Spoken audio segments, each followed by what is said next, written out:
ময়নাতদন্ত কোনো মানুষের অস্বাভাবিক বা রহস্যজনক মৃত্যুর কারণ অনুসন্ধানের পদ্ধতি, কিন্তু অত্যন্ত সংবেদনশীল এই কাজটি কিভাবে করা হচ্ছে দেশে? পুলিশের দেয়া সুরতহাল তথ্যের ভিত্তিতে চালানো হয় অনুসন্ধান, সহায়তা নেওয়া হয় ভিসেরা বা টিস্যুর হিস্টোপ্যাথোলজি পরীক্ষার। এক্ষেত্রে মরদেহ রাখা হয় মর্গে। বিশেষজ্ঞরা বলছেন দেশের ময়নাতদন্তের পদ্ধতি একেবারেই মান্ধাতা আমলের, তাই ফলাফলের যথার্থতা নিয়ে ওঠে প্রশ্ন। দর্শক, ময়নাতদন্তের ভেতরের খবর জানাচ্ছেন শামীমা সুলতানা।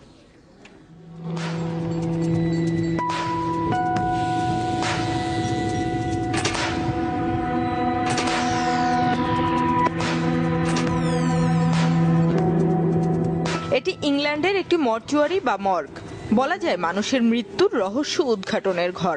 এখানে যেমন আছে অত্যাধুনিক যন্ত্রপাতি, তেমনি ময়নাতদন্তের প্রতিটি ধাপ সুচারুভাবে সম্পন্ন করা হয় অত্যন্ত দক্ষ হাতে। এ ধরনের উন্নত মর্গগুলোতে ময়নাতদন্তের জন্য থাকে অটোপসি টেবিল, রয়েছে এক্স-রে মেশিন, ভিসেরা অথবা টিস্যুর হিস্টোলজি পরীক্ষার ব্যবস্থাও আছে।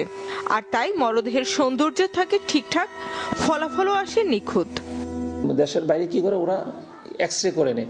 এক্সরে করলে কি হয়, আপনার কাটা ছিঁড়াকে আপনি বুঝতে পারবেন শরীরের কোথায় কোন জায়গায় আপনার ফ্র্যাকচার আছে, হাড়। কিন্তু আমাদের দেশে এক্সরে ব্যবস্থা নাই দেখে আমি কি হয়, একটা বুলেট ইঞ্জুরি যদি আমার কাছে আসে, আমি পুরো বডিটা কাটবো। পুরো বডিটা কাটার পর দেখা গেছে আমি ওই সাগরে যেমন একটা সাঁতার না জানা লোক হাতড়িয়ে বেড়া, আমাকে ওইরকম হাতড়াইতে হয়। এদেশের মর্গের চিত্র একেবারে বিপরীত। ঢাকা মেডিকেল কলেজ হাসপাতালের মর্গের কথাই ধরা যাক। এখানে অটোপসি টেবিল বলতে নেই কিছুই, রক্ত ও পানি চলাচলের ব্যবস্থাও যাচ্ছে তাই। এমনকি মরদেহ কাঁটা ছেঁড়া করা হয় পুরনো হাতুড়ি ও ছুরি দিয়ে। নেই দক্ষ মেডিকেল অ্যাসিস্ট্যান্ট, তবে সম্প্রতি যোগ হয়েছে কয়েকটি রেফ্রিজারেটর। পোস্টমর্টম করবার একটা অটোপসি টেবিল লাগে, একটা আধুনিক একটা অটোপসি টেবিল থাকে।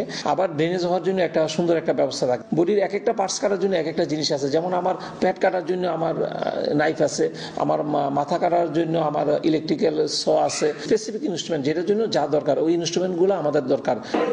এছাড়া ভিসেরা কিংবা টিস্যু পরীক্ষার নিজস্ব ল্যাব ও এক্স-রে মেশিন নেই ঢাকা মেডিকেল মর্গে।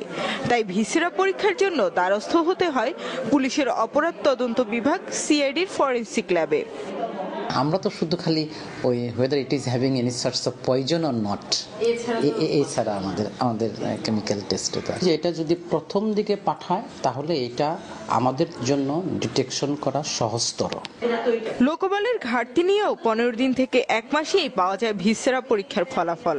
আর ঢাকা চট্টগ্রামের পাশাপাশি রাজশাহী, খুলনা ও বরিশালেও ফরেনসিক পরীক্ষাগার স্থাপনের কাজ চলছে। শুধু আধুনিক হিমায়িতকরণের মধ্যেই সীমাবদ্ধ না থেকে যেন একটি পরিপূর্ণ ইনস্টিটিউট হয় এদেশে, এমনটি আশা করছেন সংশ্লিষ্ট সবাই। যাতে একটি পরিপূর্ণ আধুনিক হিস্টোপ্যাথোলজি ল্যাবের সাথে থাকবে একটি ফরেনসিক ল্যাবও, থাকবে আধুনিক মর্চুয়ারি, আর সহজেই জানা যাবে মৃত্যুর সঠিক কারণ। মরদেহ রক্ষা পাবে বারবার ময়নাতদন্তের হাত থেকে। শামীমা সুলতানা, চ্যানেল 24, ঢাকা।